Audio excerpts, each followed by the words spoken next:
Welcome to Mindset Lessons from the Field. I'm Gina Kazaz. I'm now going to say current author of Training with the SEAL, as I am slowly, but I am posting chapters from my adventures and the book on Substack. So check that out. Today's guest has been on the show. Actually, I think it's like almost a little bit over a year since we first had him on.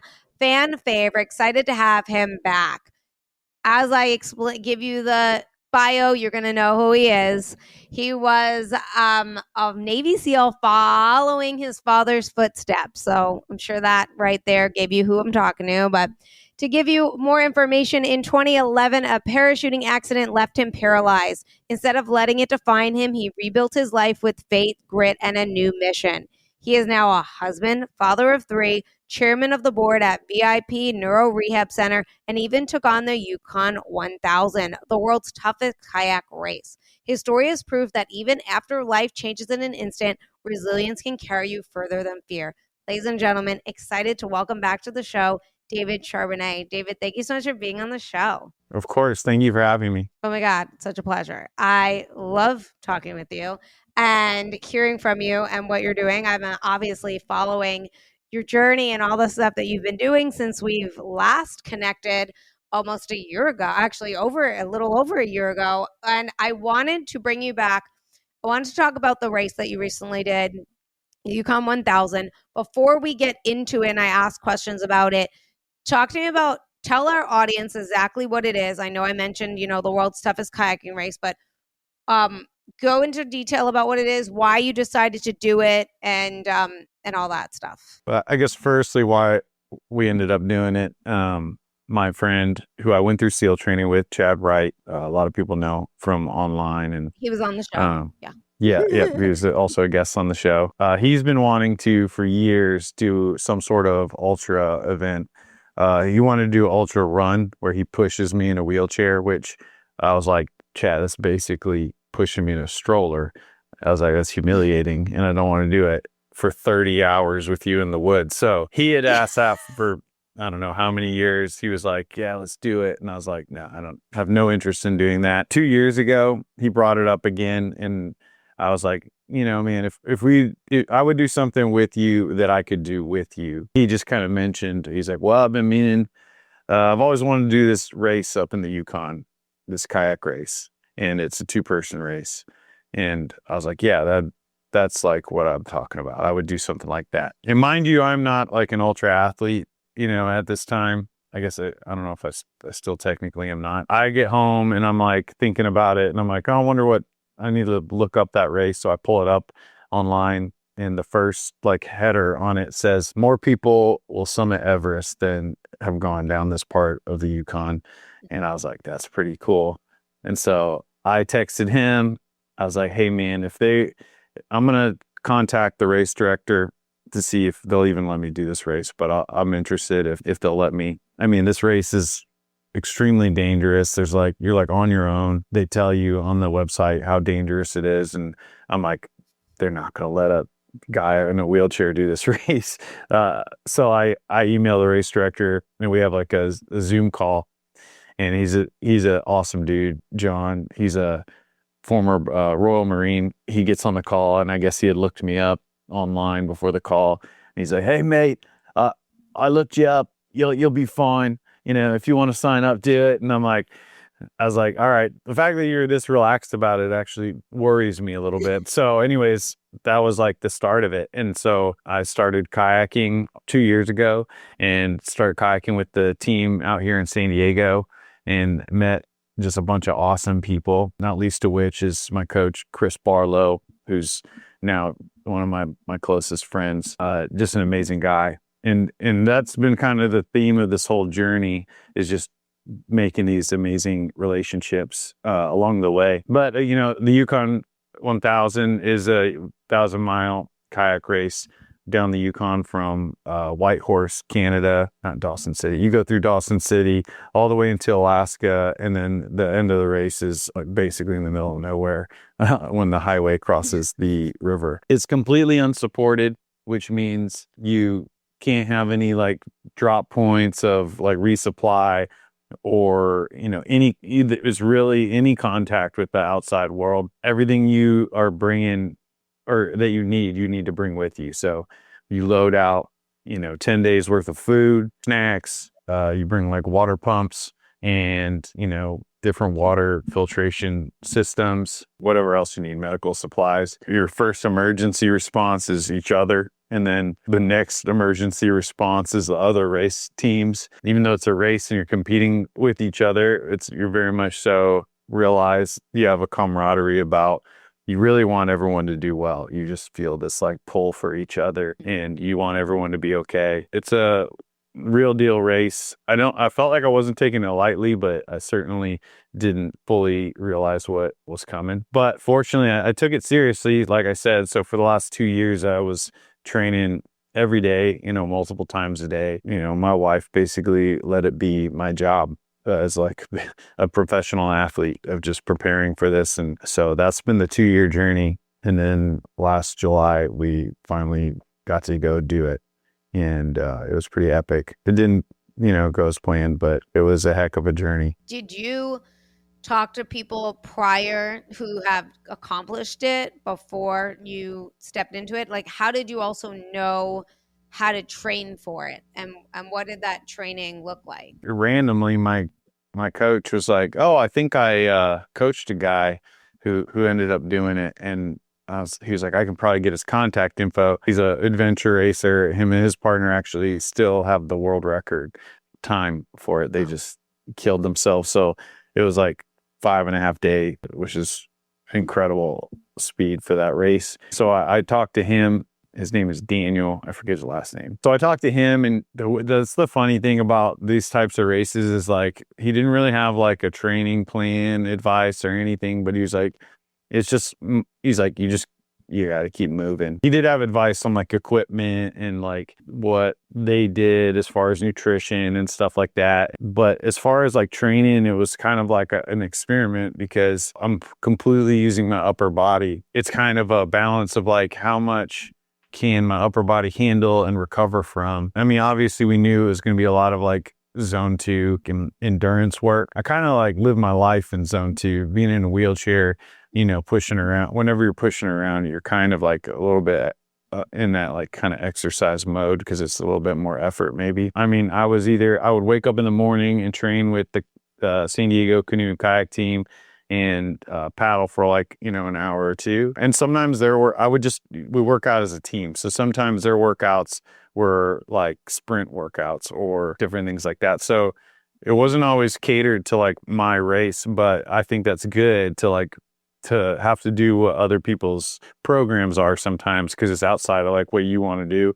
And there's value in that. But then, I'd come home, maybe eat something, and then I'd get on like the ski erg for a couple hours and like watch a movie while I did the ski erg in like a zone 2, heart rate. And then I typically lifted weights, which I don't know if that was valuable for the Yukon or not, but you gotta keep the muscles and try not to get old. I'm 40 years old now, so you gotta do that stuff to stay in shape. It was a fun thing to prepare for. Getting all the equipment was like, it was a very expensive journey, which we were really blessed. Chad has a good relationship with First Form. They came on board to sponsor the whole thing. Here I got the First Form shirt on and everything. So they sponsored us and they had like film crews with us and stuff. And at some point there is going to be some video about kind of the preparation and the journey and the race. And so getting all that stuff figured out we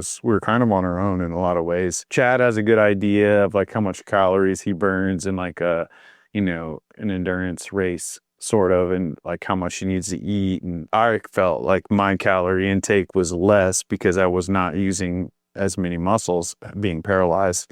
So we try to figure that out. We did do a 3-day journey out in the Altamaha River in Georgia, which was super valuable to kind of work out some of our systems. And I think that was like the best preparation for the actual race. What did you learn doing that 3-day preparation that helped prepare you for then going out to do the Yukon 1000? One thing was that it was definitely the furthest I had paddled and the longest I had paddled in one stretch was that first day on the Altamaha, we paddled for like 10 hours or like 9 hours, I think, that first day, and it hurt, so that was like eye-opening. We're like, oh man, we're gonna have to do like double this every day, because in the Yukon it doesn't get dark, so you paddle until the stop period. There's a 6-hour stop period every night that you're required to stop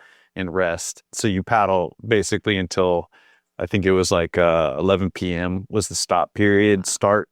And then so you're looking for a island or something just to pull up on and quickly get your camp up, maybe boil some water for the food, and then try to get like 2 hours of sleep. Because setting up the camp and taking down the camp, at least for us, it took like an hour 45 every time. So you really don't have a whole lot of time to sleep, because then you set up the camp, boil the water, do stuff you got to do, try to sleep real quick, which I tell everybody, you sleep really good out there because it's so limited. Then you wake up and go. So on the Altamaha, we were like not paddling as long because it would get dark, so you'd have to stop. So we figured out that it does take a pretty long amount of time to set up camp. I think we were like hopeful that it was going to be like 20, 30 minutes, but it was not even close.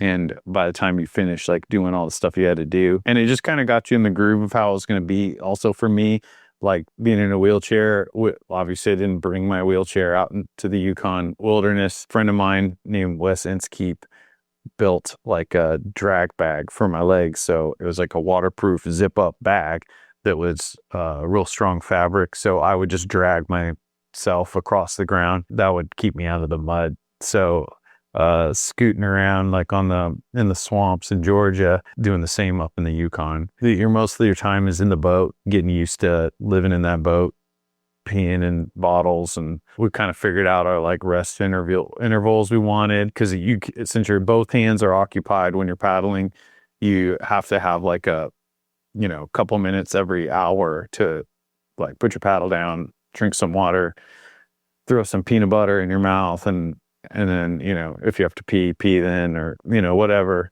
So you do have I think on the Yukon we did every hour, and then we would stop for 5 minutes to do that stuff.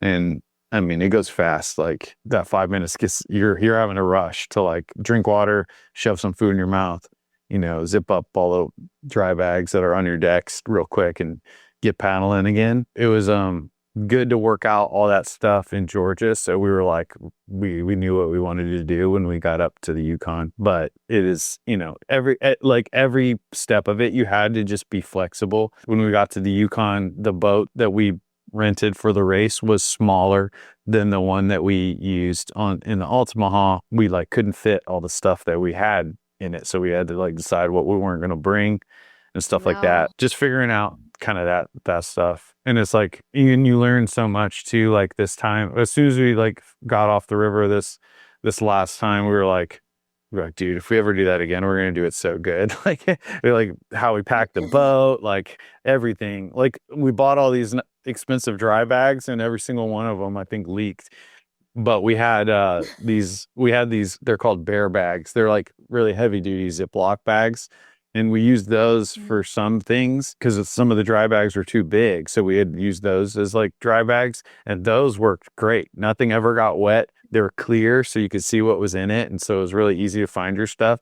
But then all the expensive dry bags got wet. I was like, it's so stupid. We're just going to use these next time. We just use Ziplocs. But little stuff like that, we're like, oh man, if we do this again, we could do it so good. But you just learn so much, so. How is the sleep deprivation? Because like for myself, I mean, even like when I would do a road trip and I have an event the next day or something, like I am the type of person that will forego like any evening routine to just shut my eyes and go to sleep, because I am just like cannot function. And I just feel like human beings in general, we cannot function on no sleep or a small amount of sleep. I mean, the best way to, break somebody also is sleep deprivation. So how do you prepare for that? And how do you also and how was it for you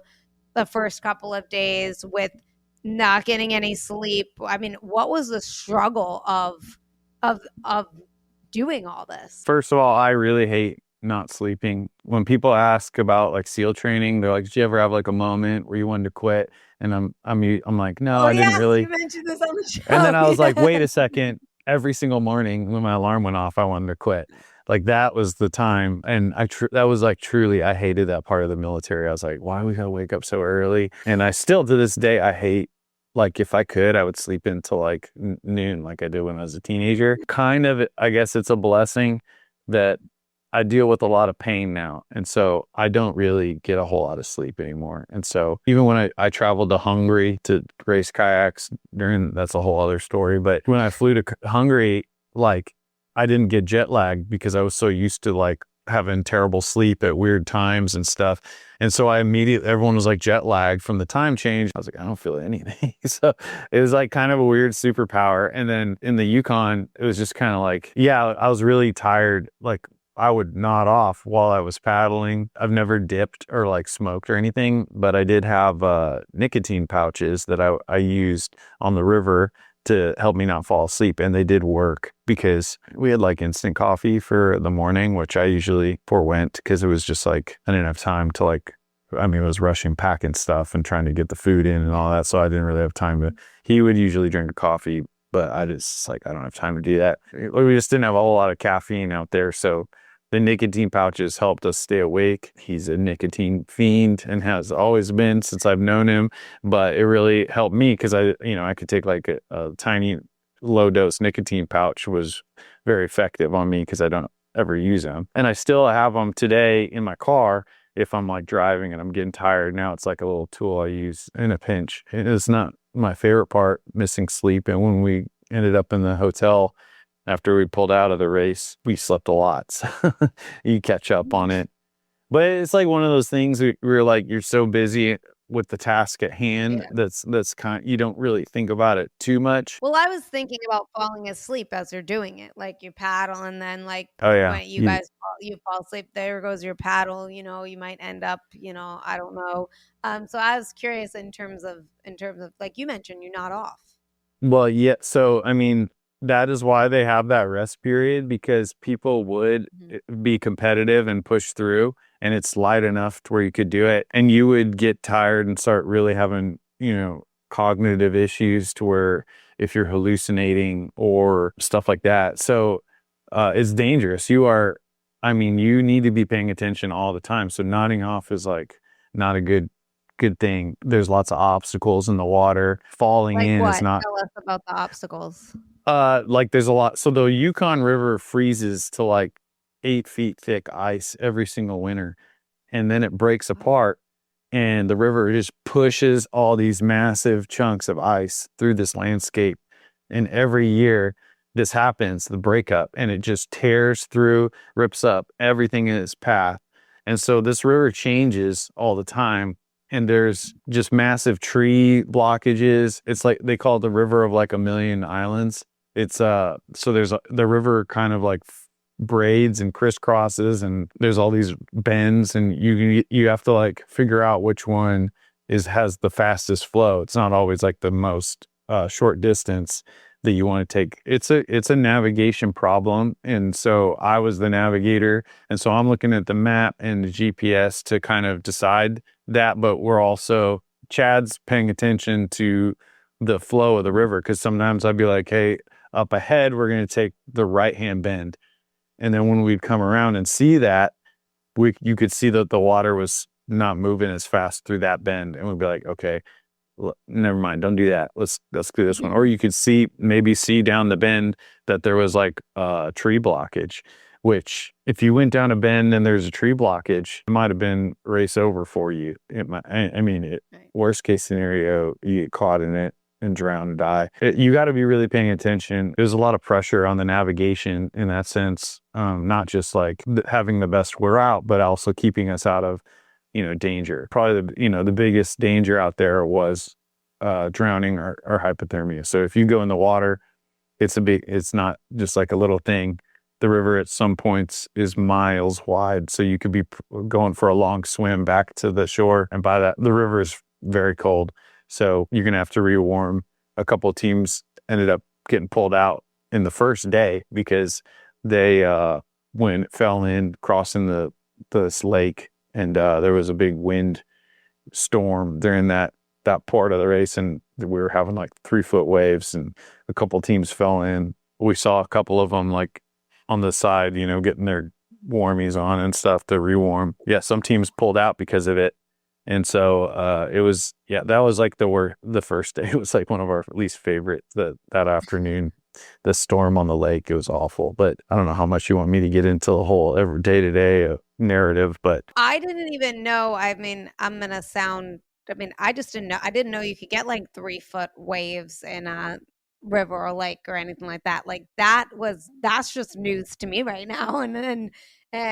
Did you train in an ocean? Did you train? Is that where were waves kind of normal for you in terms of where you trained? yeah. So I did a couple ocean races with like my coach and out here in Southern California, but most of our training was on the flat water in the bay.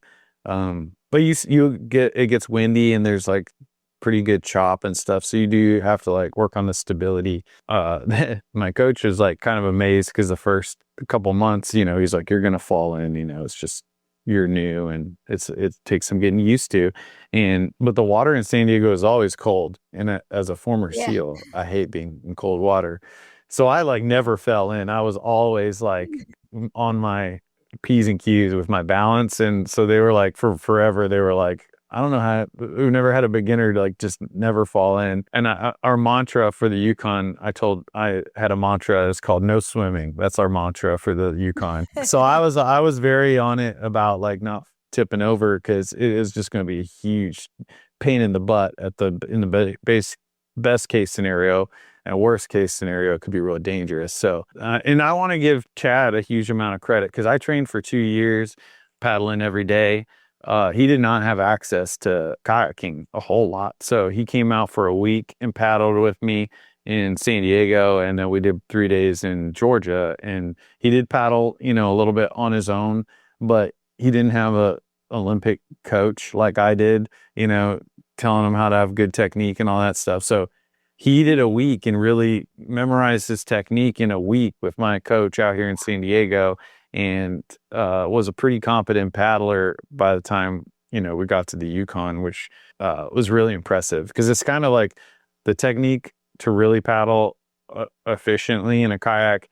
It's kind of like a golf swing. It's like very frustrating. There's like a lot of every single body part. It's like when you do one thing right, the other thing's not working how it's supposed to. So he picked it up really fast, shined a light on how athletic he is to be able to, learn that skill really quickly. And, obviously he had the fitness level. We both did. That was something that was like never going to be a problem. Yeah, he picked up the technique really well. And then, so like, yeah, the first day, the first half of the day was like real fun. The river's pretty small at that point of the journey. It's like, maybe a couple 100 yards wide. About halfway through the day, you get to this lake called Lake LaBarge, and it's, I think it's like 30 miles long. You can't see the other side of it when you get there. It's just a really long lake, and it's a couple miles wide too. And so they tell you they want the race instructions to hug one side of the lake and not try to cut down the middle of it, which is like kind of tempting because I can tell if we just went straight, it would be a like shorter distance, but it's a good thing we did because after we got out there, I was like, man, if you went out in the middle of this lake and because immediately a wind storm kicked up and was like pushing, like I said, like 3-foot waves, like over our bow of our boat from like a rear quartering direction, which was really annoying. It just like, it kept making you like turn. It would kick your bow or your stern like one way, and then you have to correct, and then the water just kept going over the boat, and it's like seeping. You had like spray skirts on, but it would still get over the spray skirt, and then so it was just really super annoying. And not wanting to fall in, I was definitely like on it with our balance, and Chad's got really good balance too, just naturally. So yeah, we were focusing, but it was really annoying. And I mean, you couldn't stop to like eat or drink, we'd have to like actually pull into like a cove or something that was hidden because you couldn't like put your hands down to like do something because the waves were too big. And we spent, I think, 8 hours doing that. So it was freaking miserable. And when we got to the other opening of the river and got tucked in there, we just looked back and we're like Labarge, we're never coming back here ever. Like, and so, yeah, it was terrible. Yeah. But if you fell over, if you did decide to go out in the middle of the lake, try to cut it and flipped over, that you got like a mile swim pulling your kayak. I mean, that could be it for you. So it's, yeah, Because that was kind of also you had to hit a checkpoint at a certain time or day or at the end of the day, or you got disqualified. Is that correct? on the fourth day. Yeah. That Fourth day. there's a city or a little town, really. It's like an Old West town called Dawson City. It's at 434 miles. And so you have to pass that. And then after that, you're really in the wild. I mean, it's pretty remote the whole time, but that's like kind of it. And then you're like really way out there as you go into Alaska. And so you have to hit that Dawson City by I forget how many hours, but it's like on the fourth day. That's like your first goal. And initially we were like, that's going to be easy to hit that time. But we made a couple of mistakes that cost us. I mean, Lake Labarge really slowed us down the first day. We didn't get as many miles as we wanted just because the windstorm. But even that is a blessing. If it had been a windstorm blowing in our face, we may still be on the river. I mean, it was when the wind was blowing in your face, you could like hardly go anywhere sometimes. Yeah. I know that from Yeah. paddleboarding is like miserable Yeah. when you're like, Yeah. really, yeah. So what mistakes did you guys have that caused some setbacks, and how did you guys recover and keep pushing forward? I would say, I guess it was just really one mistake, but the other delays that cost us was the waves on Lake Labarge slowed us down a lot. And then we had on the third day, I think, we had about 8 hours of paddling into this wind, a headwind. I mean, it slowed us down so badly, and it's 7 hours. I mean, it was just forever, and that was my lowest point and during the trip. But the It's a good thing mistake. you got out early, though. What's that? I said, good thing you got it out early. That was the lowest, like the hardest part in a way, like first. Well, I think Chad said that was his least favorite time was on that first day. Mine was on the third day during that 7-hour headwind. Oh Yeah. I mean, it's all really rough days, but, yeah, the mistake we made though was, like I said, you don't have that long to sleep. And so I was just like, I would just pass out, and then Chad would like have his phone as the alarm for us to wake up and get going again. I forget what night it was. I guess it was the second night. He wakes me up and he's like, dude, I don't know why we didn't hear the alarm, and we're late, and we had slept like 2 extra hours. We were like, oh no. So what we think happened was, we're sleeping like shoulder to shoulder. You're smashed in there. And what we think happened was just when we were sleeping that we like were on top of the phone or something and couldn't hear it. We should have, after that, I would also have, my phone alarm, and we had multiple, and we should have done that in the first place. But, I guess I was just tired and didn't think about it. That was a bad one. So that cost us a couple hours, which hurt. And so we were doing pretty good. I think we were like, kind of in the lead of the middle pack of teams. Like, also, you don't know like where you're at as far as the rankings. But do you ever see people out there? You see them out there, or? Yeah, especially the first couple of days, you'll kind of like have teams that you're like around the same speed, and you like kind of will pass each other back and forth as you take breaks or get tired or whatever and speed up. And so we had like a couple teams that we saw a lot of on the first day or two. And by a lot of, I mean, like you saw a couple times, and then, but I mean, you don't see anybody out there. You're for real alone. It's just you and the bald eagles, So, but yeah, sleeping in that day hurt us. After that, we were like, okay, we really need to not like have any delays now, because we're getting closer to it being difficult to make the time. We had that headwind the next day where it was like 7 hours of just pushing on into our face. After that, it was like, okay, it's not up to us if we're going to make the cutoff. If God makes the conditions just where we can't make it, we're not going to make it. Like, you can't fight,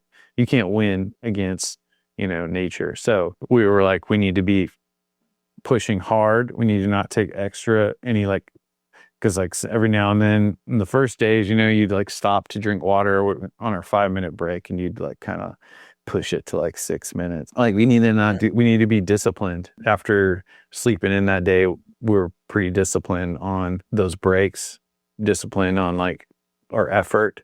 You just have to keep moving. We always, kept each other up. We never really snapped at each other or like had those down moments to where we couldn't recover, mentally. And we were always checking on each other. There were like hours we would go by where you'd not say anything to one another, and you'd just be like, you good? Like, are you being quiet just because we're, don't have anything to say right now? Or are you being quiet because you're having a hard time?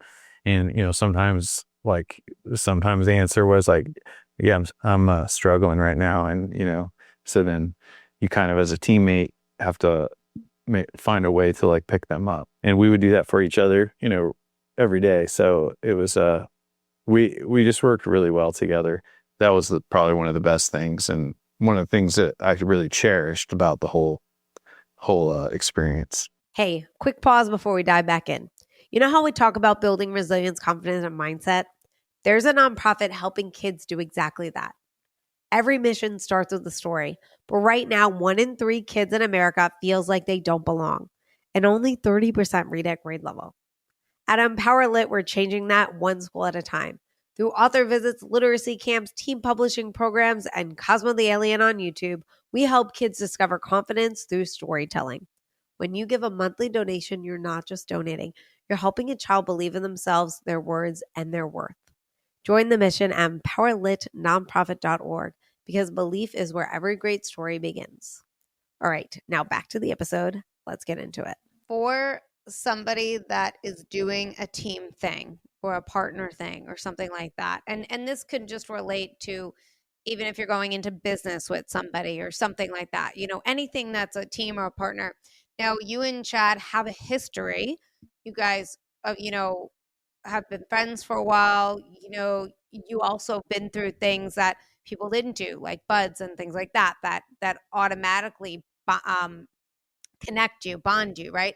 What are some advice that you have for somebody that is looking to build a stronger teammate or relationship or a partnership that you and Chad have that others can get from that? A couple kind of pieces of advice I would have just off the top of my head. One is be genuine.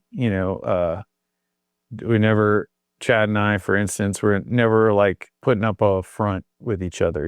We're always honest with each other, and that's just good practice for anything, with whether it be with a boyfriend or girlfriend, husband or wife, a business partner, for sure. And so being genuine is important. Communicating with each other is important. Like I said, we were always checking on each other, being honest with where we were, like not just saying we were okay when we weren't. The other thing was, and this is not easy, I guess, but before we started the race, I knew that Chad was not going to let me die out there. He was going to do everything he could to keep me safe and bring me home to my wife and kids. And I think he knew that I felt the same about him. Like, I was going to look out for him, and that I wanted him to do well in this race. That feeling that the other person is in it for you more than themselves is special, but it's what we should all like strive for. Specifically in marriage, I would say that's like the number one thing. And it takes time to build that trust. And even my wife and I, we've been friends since we were kids, and we dated for a couple of years before we got married. But even after we got married, even with all the knowledge and, familiarity we had of each other, it took a couple of years to build that trust where she knew that she didn't have to worry about her own welfare, because that was my priority more than anything. And then when she could let go of that, I became her priority. Having each other as their number one priority and knowing the other person has you covered is a special thing, and it helps, in every kind of relationship, but specifically in marriage. And so we definitely had that too going for us, that we knew that, we had the each other's welfare as our number one priority and not the other way around. That helps you get through things easier, because whenever we're self-focused, that's when you really start struggling mentally. When you're focused on yourself, on your own pain, on your own, trials and struggles, that's where you can start, getting defeated mentally. There's kind of like a phenomenon in SEAL training that the officers seem to have a better rate of making it through training. And there's a lot of theories on why that is. Like, officers do have to meet a lot of requirements to get a spot to go. And so they have a lot invested to get there. I'm confident that I know why. The officers are busy the entire time as they're getting harassed alongside the enlisted men. They're the boat crew leaders. So they're busy making sure that their boat crew has all the right gear on, that not some idiot didn't forget his belt or like something stupid like that. They're worried about all that thing. They're not worried about how cold they are, how tired they are, and how they want to stop. They don't have time to think about that stuff. But like an enlisted guy who doesn't have any responsibilities, all he's doing is in his head, doing his job. And so I tell young guys that want to go to SEAL training, I'm like, don't go to SEAL training being like, I'm looking out for me to make it. I need to make it. You need to go into SEAL training and pick a guy and be like, I'm getting him through, like, have that be your priority. Because if you do that, if you focus on your boat crew and their welfare, you're not going to be worried. It's going to be real easy to get through, your pain and your struggles that you're dealing with. And that's the case with like life. I use my marriage as an example to these guys, because when I'm focused on dealing with like my own stuff and I'm like spiraling mentally, and then when my wife needs me and she has something that needs my attention, then all my troubles fade away and I don't have time to listen to them. So it's a cool thing that happens when you put others before yourself. You can apply it to almost anything, but that's a big part of teamwork, I think, right there. And that's just been built through, for Chad and I, that's just been built through a friendship that's gone back for many years. So we kind of really automatically fell right back into that teamwork phase. But, also we've witnessed each other grow and mature.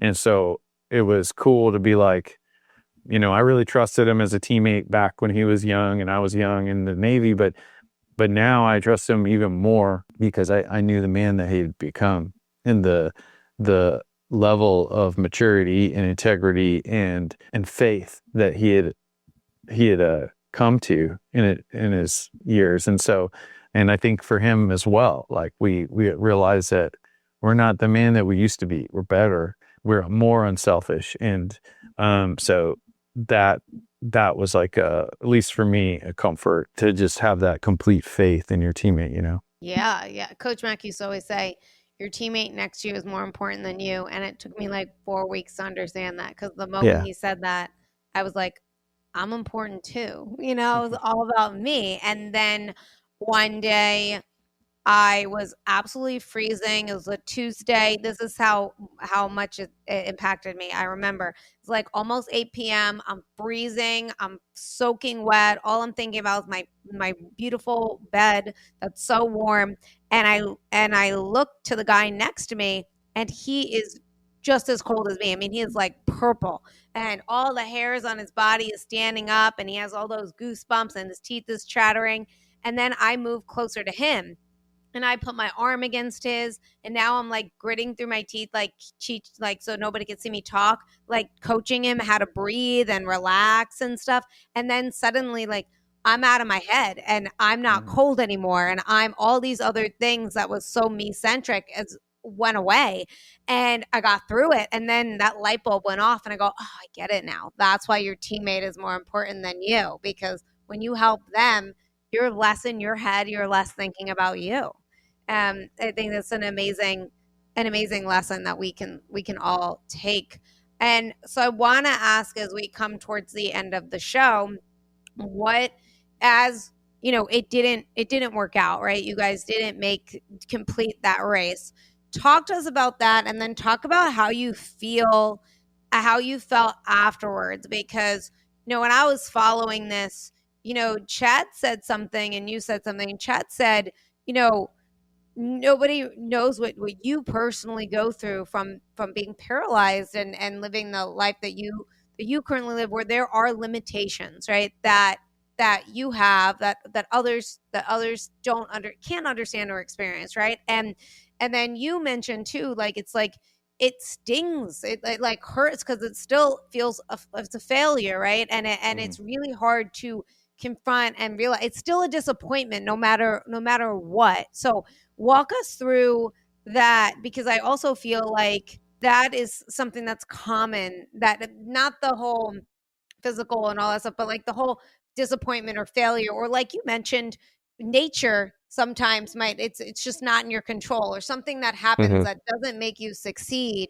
How do you bounce back? How do you accept it? How do you move on from that? Like, talk to us about that. We like this illusion that we are in control, but we're not. We really aren't. In this race, always one of the biggest risks for our team and me was that I would develop a skin wound or pressure wound, which is something that a lot of people with spinal cord injuries deal with, but I never have. I just been lucky. I have a healthy, good circulation, I guess. But most people, their circulation is affected in their part of their body that's paralyzed, and specifically your butt, since you're sitting all day, can be susceptible to pressure wounds. And it's basically, it starts as like almost like a bruise looking thing, a deep bruise, and the tissue starts dying and not getting blood supply. And it can eventually become sore and then open up. And then, it can get really bad. The bad thing about it is,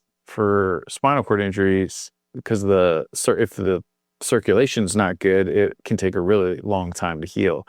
And basically you got to like lay on your stomach for a couple months in the hospital while it heals. We did talk about that. My wife and I were like, that's the one thing we like really can't let happen. And you can get them on your feet and stuff too. But I was like, if I get a pressure wound on my foot, I'll just chop it off when we get to Alaska or something, so like, but you can't chop off your butt. So my wife, already, we have 3 kids. She already spent 2 years, taking the reins on school drop-offs and all this stuff so I could train, and then took the reins with the kids and all their busy schedule for a couple weeks for me to go up and paddle on a river. She's like, please, don't put yourself in a hospital up in Canada for like 3 months where you can't come back. And I was like, I'll be careful. So, that was like the one thing. So every night I would look and check on my skin to make sure it was looking okay. So, I've never had one, but I've also never sat in a kayak for 18 hours day after day. I spent a lot of time the past 2 years, like, thinking about the best way to sit in that kayak. And so I thought I had a pretty good system.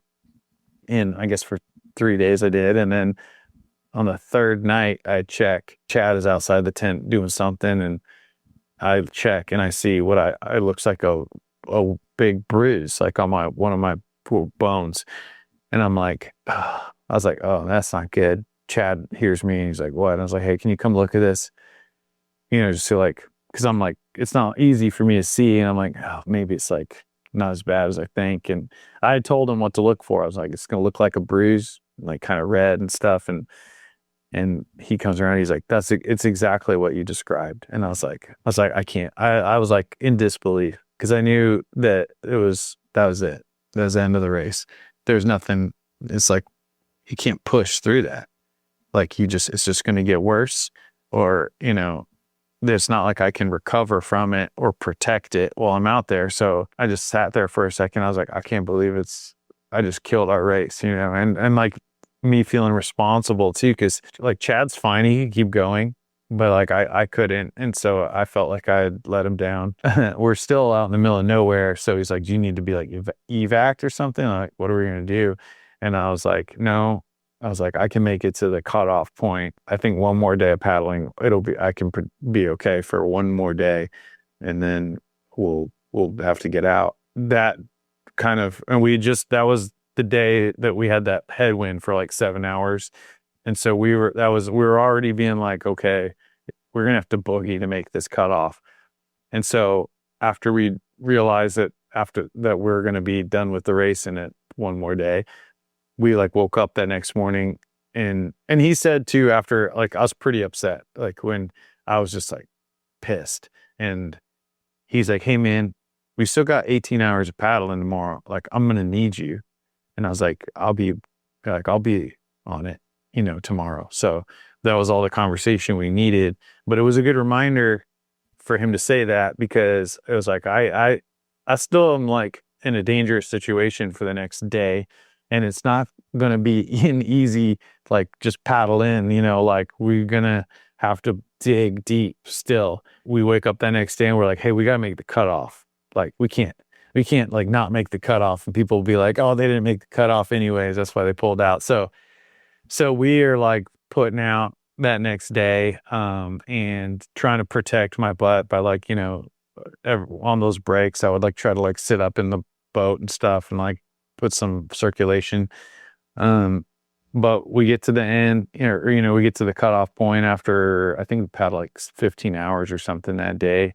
We had to try really hard to make that cutoff. We got there, and then, it was like an emotional time. My coach was up there with his wife, like supporting us, and he was like choked up. And when I called my wife, she was like choked up, just disappointed for me, because they knew like that I would be like bummed. And so at the same time, I was like proud of myself for trying it, but I felt like that was probably it. I'd never get to do it again. And so we get out of the kayak, and it became apparent that I was having maybe more issues than I realized. My legs were swollen my legs on an average day are like, they look like a skeleton. There's just no muscle or anything. They were huge. They were bigger than Chad's legs, to the point where when I got out, they were like straight from being in the kayak, and I get in a wheelchair and they like slowly bent. They were like so sausaged out that they like couldn't bend. And I was like, okay, I'm having like an overall circulation problem that's caught that with the whole entire lower body. So I was like, I don't know what I could have done about that. It's just, Right. Yeah. it was just too much like on my body, I guess. And I told Chad too, like, it was good I had that last day to paddle to like kind of get over it and like not be so mad when I paddled in and see everybody. We had good conversations, and so you get a lot of good perspective on that last day, because we still had, like I said, it was still, each day was like doing an ultra marathon. It was 18 hours of hard work. So, and I didn't really think about it that way until he said that. He was like, we just did 4 ultra marathons in a row. And I was like, because I was kind of feeling like a wuss. I was like, man, I can't believe my body can't handle this. It's like, we're only halfway there, like I felt like kind of, I don't know. I was like, and once I got out, I started having this like phenomenon that my body was just like dying. It was like, everything was just crashing. And I was like, what is wrong with me? Like, dude, I felt like a wimp. And then, I go to the hotel room. Chad was like, I need to eat right now. And I'm like, right now, you don't want to like shower or something? Like, we smelled awful. And like, I was like, you don't want to change. I was paddling in my underwear and like a shirt. So I'm like in my underwear with no shoes. And, I'm like, you don't want to like change or something? He's like, no, I'm hungry right now. And I'm like, all right. So we're like sitting in the lobby of the hotel waiting for food in my underwear, and just like, it's so dirty. And I'm like feeling like crap. And I'm like, dude, and it was taking a long time to get the food. So I'm like, I'm going to go shower real quick. And so I like go to the room and I'm like taking a really long time to like change. I'm just moving so slow. Probably one of my favorite moments of the entire thing was, I think Chad was worried about me because I was taking a long time. So he came into the room just to check on me. He just like bent down. He was like, yeah, I'm so proud of you. And like and I told him I was proud of him too. And, had like that moment. And it was just like, that's probably one of my favorite memories of it. But that was when I was like, man, I don't know if it's just because I'm paralyzed, but I'm like really hurting from this. Like my I had another injury, my arm like swelled up out of like when we finished. It wasn't swollen while I was paddling, but as soon as I finished, it swelled up so much that it was like ballooning over my watch band. And I still don't really know what that was. But my elbows, I like have like tendonitis all over the place in this arm, like Oh my residual God. from that. So I'm still healing from that. We're like 2 months away, and I still have the pressure wound still up here. Like it's getting better, but it's still on my butt. So it takes long. It was kind of like for a couple weeks after the race, I was like, man, could I push through? And I was like starting to doubt whether it was the right decision.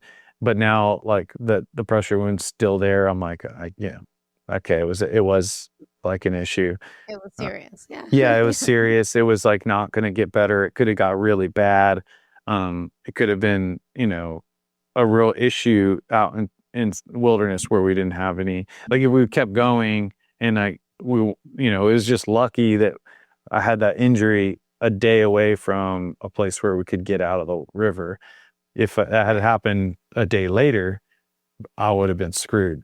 I mean, Right. if we had to get out, we would have been calling like the military to like send a helicopter. I don't know what they would have done. It would have been a big logistical thing. So in one sense, it was lucky that it happened that day. The Chad pointed out too, because obviously I was the one struggling with the decision the most, in the days following of being kind of bummed about not getting to finish because I felt like it was my fault. But he was like, we're really lucky though that it was a non-option injury. Like it wasn't like a call we had to make. Like it was just Right. no choice. Like if it would have been like some other injury, we would have had to make a choice. Like, do we need to keep going? Do we need to not? And then we would have always questioned, if that was the right Right. choice. But this one, we didn't have an option. So it kind of took the decision making off the table for us, which was good. But yeah, I think when I finished, we had first form, had cameras in my face and stuff. And I said, I thought about it all day, and I was like, it sucks because I knew everyone's going to be like, oh, it's not a disappointment. Like you did good, and all that stuff, and that was going to piss me off. So I was thinking about it all day and what I was going to say, because I was like, I felt like I let Chad down. I felt like I let First Form down, who, supported us for this race. Felt like I let my coach down, who drove 3,000 miles up to Canada to support us and drive 1,000 miles along the river to help us when we got out. And it was a good thing he was there because we needed, like, it's an unsupported race, so we don't really need support during the race, but I ended up needing my wheelchair halfway down the river. And so he had my Right. wheelchair. It was good. It was, they were a godsend, but I said, like, I came to the realization that it was good, that it was a disappointment, to fail something. And because if there was, and that was what was exciting about doing the race. So this is not a guarantee that you could do it. I didn't know if I could do it, and an able-bodied person doesn't even know if they can do it. But if if it's like a guaranteed win, like what's the fun and, what's the reward in that? And so it was that risk of failure that really makes it sweet, to try. I'd heard about like the man in the arena, like, I'm talking about the, Yeah.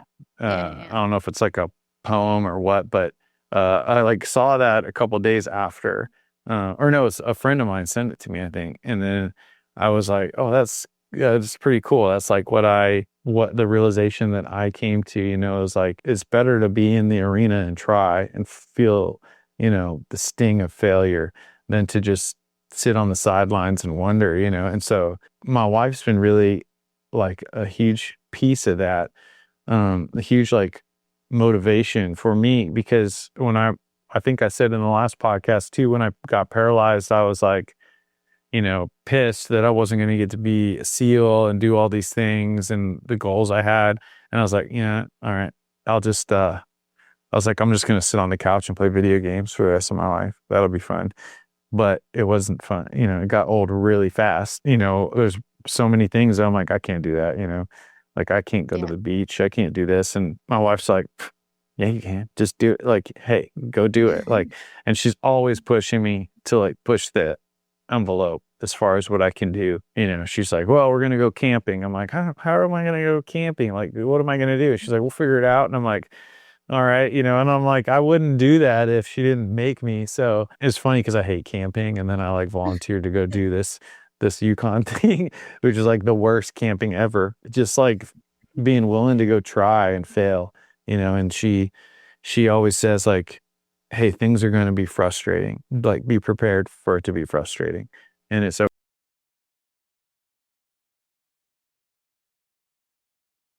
can be frustrations, like whether it's flying with the airlines, they lose your wheelchair or something, and you're like, you can really be like, this is a disaster. But if you're just like, okay, I knew something like this was going to happen, it's so much easier to deal with.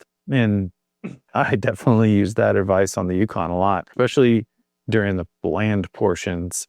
I'm not gonna like go into it a ton, but like, how do you think I like, went poop and stuff like out of the river? Like I'll let you just like imagine how a person scooting around on the ground does that, and it's just it was not fun. All that stuff pissed me off. Yeah. Yeah, it's frustrating. Yeah. And I just had to be like, whatever, and Chad thought it was pretty funny sometimes, I think. But yeah, it was a disappointment, but it was good to have that day to reflect on it. And it was kind of interesting too, because like we're disappointed to not get to do the race, but by the time we were laying in our beds in the comfort of the hotel room, we were both like, screw that race. Like, I'm glad we're not doing it right now. But then a couple days after that, we were both like, man, like, I wish we were finishing the race today, especially as we saw like the other teams finishing. We were excited for them, but we were like, oh man, like, I think we could have done it, and I was like, the race director, as soon as we finished, he's like, hey, next year you got a spot. And I was like, we'll see. And I was trying to think of a nice way to be like, no, but, and I just didn't think it was possible. It's like, okay, we found out my crippled body can't do it. But then it's like the persistent person in me, like the weeks following was like, what if we used a different seat, or like, how could we do, to the point of like, because we're like, maybe you need like compression or something on the legs. Do we need like active compression that's like, like like on a hospital bed where it like inflates around your legs and stuff. And we're like, can you fit that? Is there anything that fits in a boat that's small, that has battery power supply, to the point where I'm at, like, this is a personal information, but like to the point where I'm like discussing amputating my lower legs. So not just for the race, but that'd be crazy like that. But that is something I'm thinking about, like, and if I do it, can I amputate them in time for next July, and be healed in time? So all that to say, I don't know what the future holds. I think both Chad and I would love to finish that race, but it's a huge commitment. It's a commitment financially. It's a commitment time-wise more than anything. Like what are we going to have going on in life that we can just drop everything and go up to the wilderness? To be honest with you, I really don't want to paddle across Lake LaBarge again, but you're going to have to do it. So yeah, that's kind of the lessons I learned, I guess, from, failing at something. And I tell people all the time, I'm like a professional failure. I have failed at so many things, and it's been kind of the theme of my life in a lot of ways. I tried to join the military, get kicked out of buds because I'm colorblind, come back again and actually make it. And then only to be my error during a parachuting jump causes me to lose that rest of that career and, the rest of, my lower half of my body. It's just like every step I feel like I've failed, but like God has worked that together to bless me. And, it's not about always succeeding. Like some things are out of your hands, some things you're going to fail if you try hard things. And you should try hard things. You shouldn't be afraid of failing. You just don't not do things because it's a chance of failing. That's, I think, the big lesson I want people to take from it, specifically my kids. I mean, I don't know what it is if all kids were like this, but it seems like this new crop of kids, they really are resistant to like getting outside of that comfort zone, and just fighting any type of adversity, like trying to avoid it. And so I'm trying to encourage that. And I hope that I can be a good example to them. I was fortunate enough to have the best dad in the world. And, I want my kids to have that. They deserve it. I don't know if I'll ever be as good a dad as my dad, but just trying to be a good example. I know that hard things are going to come their way. Just everybody's going to get it, one way or another.